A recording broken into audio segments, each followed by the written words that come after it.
The Iron Horse, a marvel of engineering, a symbol of progress, but beneath the steel and steam lies a darker history. Trains, those long, snaking creatures of the night, have long been associated with tales of the unexplained. Perhaps it's the rhythmic clatter of the wheels, a hypnotic beat that lulls us into a state of unease.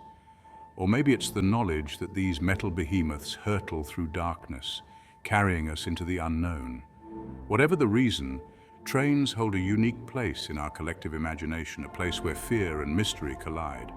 Stories of phantom trains, their whistles screaming through the night, carrying lost souls to forgotten destinations. And so we gather close, drawn in by the allure of the macabre, eager to delve into the darkness that surrounds these iron horses of mystery.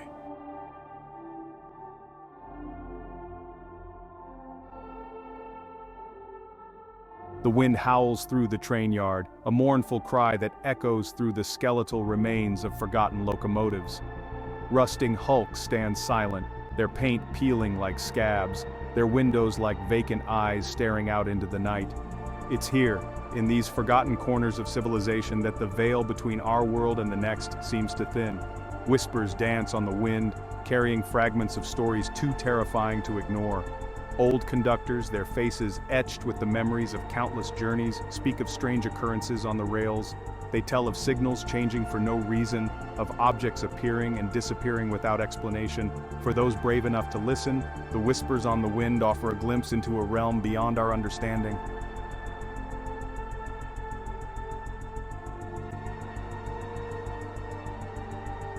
Imagine, if you will, the rhythmic clatter of wheels on tracks, the hypnotic sway of a train carriage as it speeds through the night.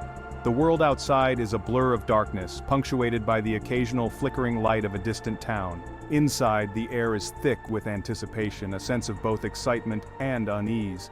For some, the journey is a pilgrimage, a chance to escape the mundane and embrace the unknown. For others, it is a descent into darkness, a one-way ticket to a destination they may never truly leave. Steel ribbons stretch out before us, connecting bustling cities to forgotten towns, carrying us ever forward into the heart of the unknown. And as the miles melt away, so too do the barriers of our reality. Time seems to bend and warp, the past merging with the present, the line between the living and the dead becoming blurred. These are the true train horror stories, and they are about to begin.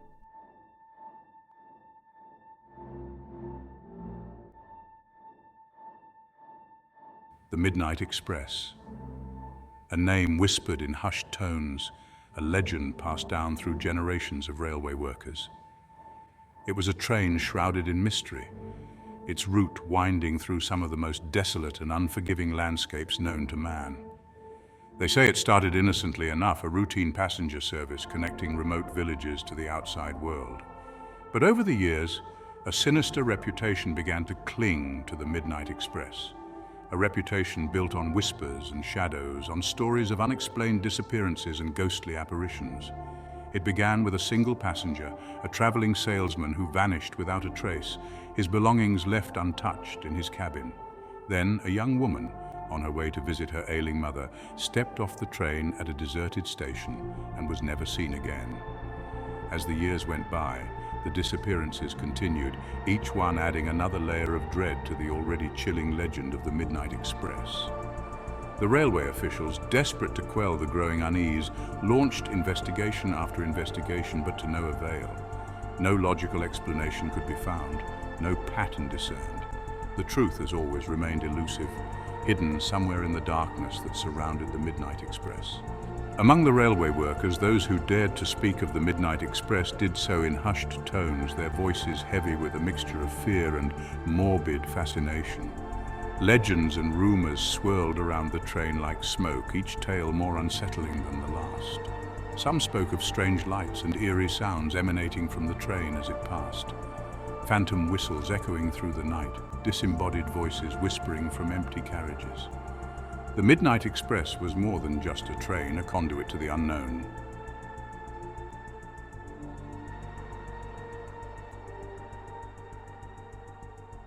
Word of the Midnight Express and its sinister reputation spread beyond the confines of the railway community, carried on the winds of rumor and fueled by the morbid fascination of the public. Stories of the train and its vanished passengers found their way into newspapers and magazines, each article more sensationalized than the last. The Midnight Express became a morbid curiosity, a source of both fear and intrigue. Some dismissed the stories as mere superstition, the product of overactive imaginations and the natural human tendency to embellish the truth. Others, however, were not so quick to dismiss the tales. They saw in the legend of the Midnight Express a reflection of their own deepest fears, a reminder that even in this modern age, there are still mysteries that defy explanation.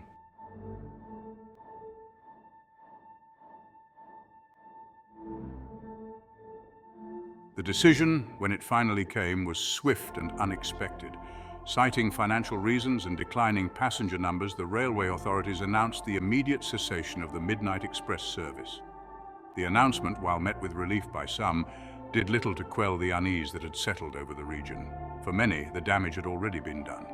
The legend of the Midnight Express had taken root in their minds, and the abrupt end to its service only served to deepen the mystery that surrounded it. The train itself was decommissioned and shunted off to a remote siding, its carriages gathering dust and rust, its once gleaming exterior now dull and lifeless. But the stories, the whispers of vanished passengers and unexplained occurrences refused to be silenced.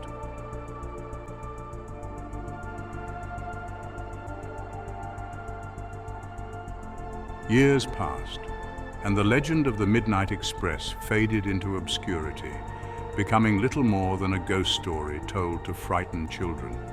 The train itself, left to rot in a forgotten siding, slowly succumbed to the ravages of time and neglect. Its windows shattered, its paint peeled, its metal bones creaking in the wind, it stood as a silent monument to the fear it had once inspired, a testament to the enduring power of the unknown. But even in its decrepitude, the Midnight Express retained a sinister aura, a sense of menace that clung to it like a shroud. Locals spoke of strange lights and sounds emanating from the siding at night, of shadowy figures moving among the derelict carriages. Some claimed to have seen the ghostly form of the train itself, its spectral engine steaming, its whistle screaming as it sped through the night.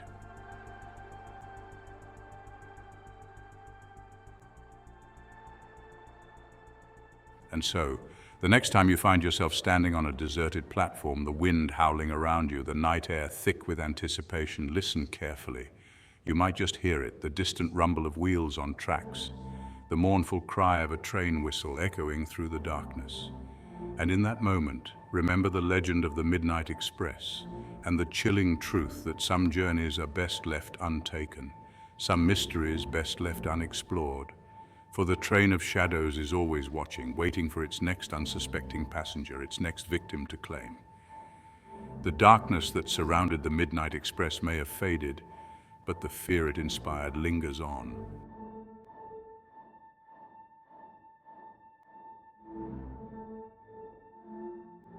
They say every train has its secrets, whispers of forgotten tragedies and echoes of lives lost. But on the lonely stretch of track known as the Devil's Pass, the secrets take on a more tangible form. Here, amidst the towering pines and mist-shrouded valleys, rides a spectre of the rails, a phantom conductor forever bound to the train he once steered in life. His name, whispered in hushed tones by those who dared to speak of him, was Silas, and his story was one of sorrow, vengeance, and an unyielding attachment to the rails. Silas had been a man of routine, his life measured in the rhythmic clatter of wheels and the hiss of escaping steam. He knew every curve, every bend, every creak and groan of the old engine like it was a part of his own being. Then, one fateful night, as his train thundered through the heart of the Devil's Pass, disaster struck. A landslide, triggered by days of relentless rain, sent tons of rock and earth cascading onto the tracks, engulfing the train in a deafening roar of destruction.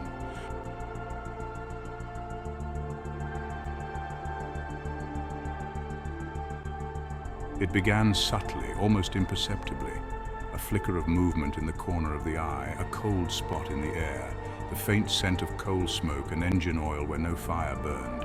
Passengers on late-night trains passing through the Devil's Pass reported a sense of unease, an oppressive feeling of being watched. Some spoke of seeing a shadowy figure at the end of the carriage. a tall, gaunt silhouette with a lantern in its hand, its features obscured by the dim light. Others claimed to have heard the sound of footsteps pacing the corridor outside their compartment, heavy and measured, like the gait of a man used to walking the length of a moving train. But when they opened their doors, the corridor would be empty. The only sound, the rhythmic clatter of the wheels and the wind whistling through the gaps in the windows. The stories, dismissed as tricks of the light or the overactive imaginations of tired travelers, might have been easily forgotten, had it not been for the encounters that followed. Encounters that left little room for doubt that something was amiss on the Devil's Pass line.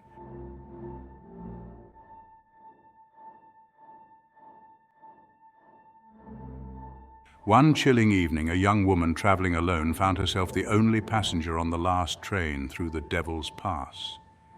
She had settled into her compartment, a book in hand, trying to ignore the growing sense of unease that clung to her like a shroud. The train rattled through the darkness, the only sounds the rhythmic clatter of the wheels and the mournful cry of the wind. Suddenly, she heard it.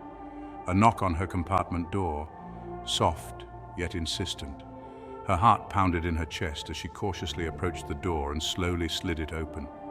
Standing there, his form shimmering like heat haze, was the spectral figure of Silas, the phantom conductor. His uniform, once crisp and clean, was now faded and tattered, his face pale and drawn, his eyes burning with an eerie, luminescent light. He didn't speak, but his expression, a mixture of sorrow and longing, spoke volumes. He raised his hand, pointing a spectral finger down the corridor towards the front of the train. Then, as quickly as he had appeared, he vanished, leaving the young woman trembling in fear and bewilderment.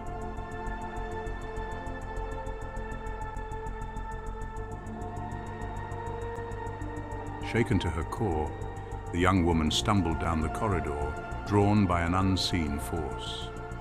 She found the conductor's cabin empty, the only sound the rhythmic chugging of the engine and the wind whistling through a broken window. And then she saw it. Scrawled on the cabin wall in a language she didn't recognize but understood instinctively was a message, a warning. It spoke of a tragedy, of lives lost, of a debt unpaid. It spoke of a curse that lingered on the Devil's Pass line, a curse that marked those who encountered the phantom conductor for misfortune. The train rattled on, carrying the young woman further into the heart of the Devil's Pass, further from civilization, further from help. She knew with a certainty that chilled her to the bone that she had stumbled upon something ancient and powerful, something that defied explanation and threatened to consume her. The message, the warning, echoed in her mind, a haunting reminder that some secrets are best left buried, some encounters best avoided. In the dimly lit corner of a dusty antique shop lay a worn train ticket.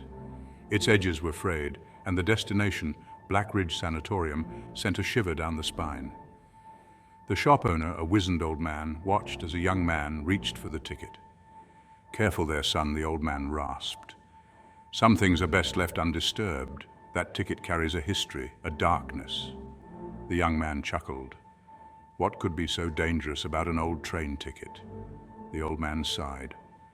"Some journeys are best left untaken."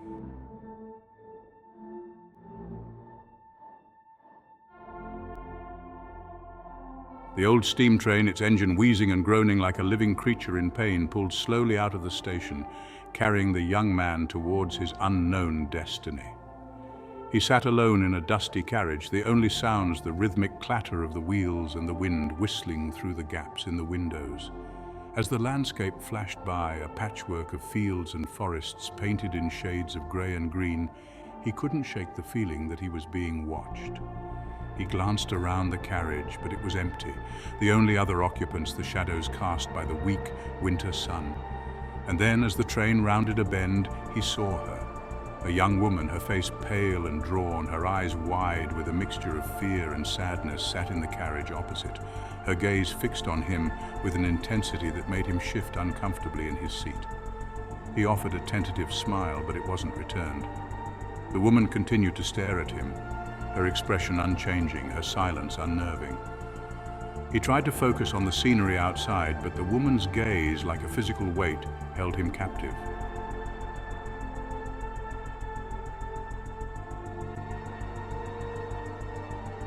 "You shouldn't be here," the woman whispered, her voice barely audible above the rumble of the train.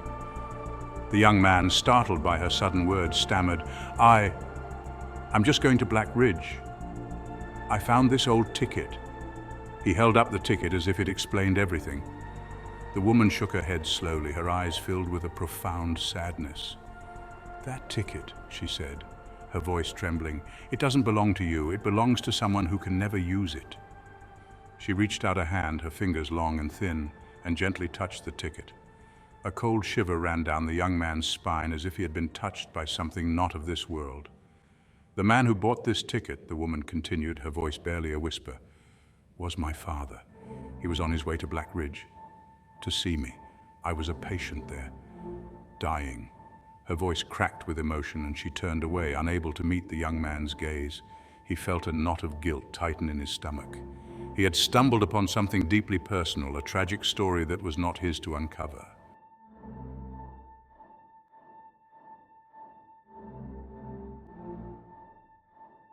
"There was an accident," the woman whispered, her voice barely audible above the rhythmic clatter of the wheels. "The train, it never reached Black Ridge." She turned back to the young man, her eyes filled with a haunting intensity. "My father, he died that night, and his spirit, it's still trapped on this train, searching for his final destination." The young man, his heart pounding in his chest, felt a cold dread seep into his bones. He wanted to dismiss the woman's words as the ramblings of a disturbed mind. But something in her eyes, a flicker of otherworldly knowledge, told him she spoke the truth. He was trapped on a train haunted by the ghosts of a tragic past. A train that seemed to be carrying him further and further away from the world of the living. The train rattled on, the scenery outside growing steadily more desolate. The once familiar landscape replaced by a bleak expanse of barren trees and mist-shrouded hills. The air inside the carriage grew heavy, oppressive, filled with the weight of unspoken words and the chilling presence of unseen entities.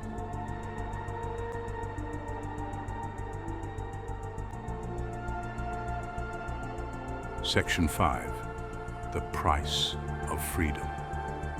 The young man, desperate to escape the suffocating atmosphere of the haunted train, pulled the emergency stop cord. The train lurched violently, the wheels screeching in protest before grinding to a halt. He stumbled out of the carriage and into the cold, damp air, his lungs burning with the effort of drawing breath. He looked around, expecting to find himself in some desolate wasteland, but to his surprise, he recognized the station. It was the station where he had boarded the train, its platform deserted, its ticket office closed. He turned back to the train, intending to confront the ghostly woman, to demand answers, but the carriage where he had been sitting was empty. The woman was gone. He was alone. He stumbled back to the platform, his mind reeling, his heart pounding in his chest. He had escaped the haunted train, but at what cost? The ticket, the cursed ticket, lay on the ground at his feet, a tangible reminder of the ghostly encounter and the tragic story he had stumbled upon.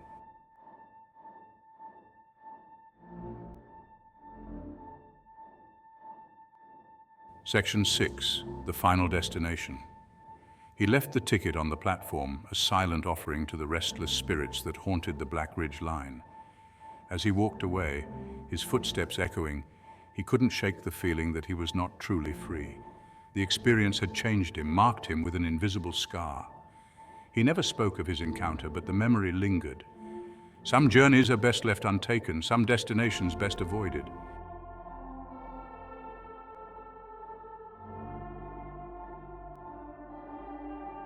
Section 1. Lingering Shadows. The Iron Horse, a symbol of progress, of connection, of journeys both near and far. But as we've journeyed through these tales, a different side of the train has been revealed.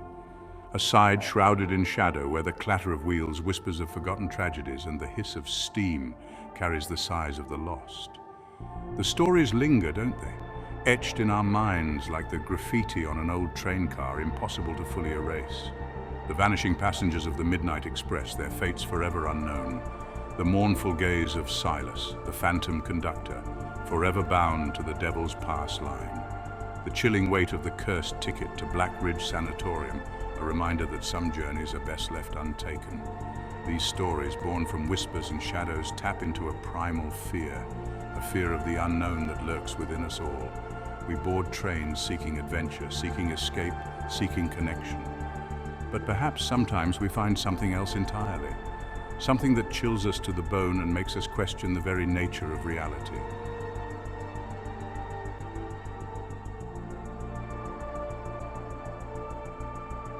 Section 2, the next departure.